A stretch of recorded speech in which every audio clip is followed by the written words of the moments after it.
Good morning, my dear students. In the previous class, we discussed regarding statistical decision theory, problematic part, and we completed the opportunity loss table, opportunity payoff table. Okay, so today we are going to discuss a good topic, that is optimal decision. Here in the optimal decision, it will be very simple and very easy topic, and this optimal decision question is repeated a number of times in the question paper for 4 marks, and so you observe carefully here. What is optimal decision? Optimal means what? Generally we can say the meaning itself says that optimal is nothing but a best decision or most favorable. Okay, the meaning is called the most favorable or best one. Okay, here you observe carefully. Generally you see a decision maker, generally the person who takes a decision. Already we discussed who is a decision maker in the previous class. He is the company boss, is a person who takes or who plays a leading role, and who is the leader, we call it as is interested in selecting that a particular act which will maximize his profit or return or minimize his opportunity losses. Okay, or cost under all uniformly best decision. Here a decision maker always he is interested in selecting a particular act.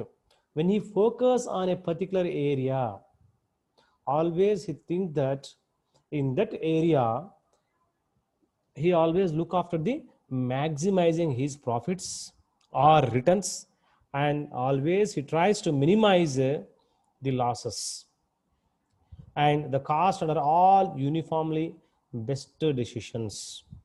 However, in practice, such decisions rarely exist. Okay. However, in practice, such decisions rarely exist. So here you observe carefully, the optimal decision says that always a decision or act which is good under one situation. Okay, a decision or act which is good under one situation may not be even be worst under the status of nature, and a decision which is bad under one status of nature may be very good under the some other status of nature. Okay, here the decision, generally a decision maker takes a decision. At the time while he is taking the decision, when we observe towards that concerned decision maker, we think that the decision is wrong, but in future the decision may be good, and in future they will get more profit. At that temporary situation, the decision looks very bad, and they will get a minimum risk, or what we call minimum losses. So here the decision maker, what he is doing, minimizing the losses, and here maximizing the profit, not at that temporary situation, but he's thinking after the future. Okay, based on the future circumstances, he is taking that type of decision at the present situation. So at that present situation, it looks a worst one, but in future it is a very good under some other status of nature. Okay, in order to obtain the best possible decision in such cases, we have to pay down certain criterion or principle which will enable us to take an optimal decision. At that situation, the optimal decision says that always try to pay down certain criterion or principle which will enable us to take a optimal decision. Optimal decision is nothing but here optimal action, or it is a most favorable action. It is a positive decision, we can say.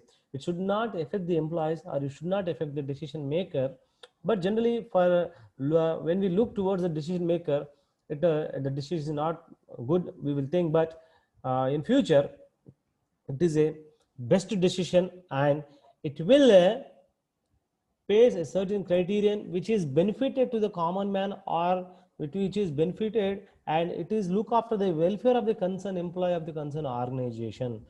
That decision or action is called as optimal action or optimal decision.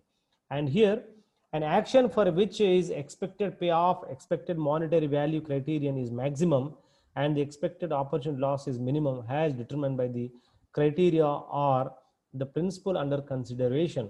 Okay, at this situation here, what happens when we look after this one, the opportunity loss is the minimum, and Expected payoff is in monetary value terms, it is a maximum. Okay, we call it as a optimal decision. Okay, so I think you understood this one, and I will moving to the next topic. In the next class, we will look after the new topic, and at this we completed statistical decision theory. Okay, thank you very much for watching this video.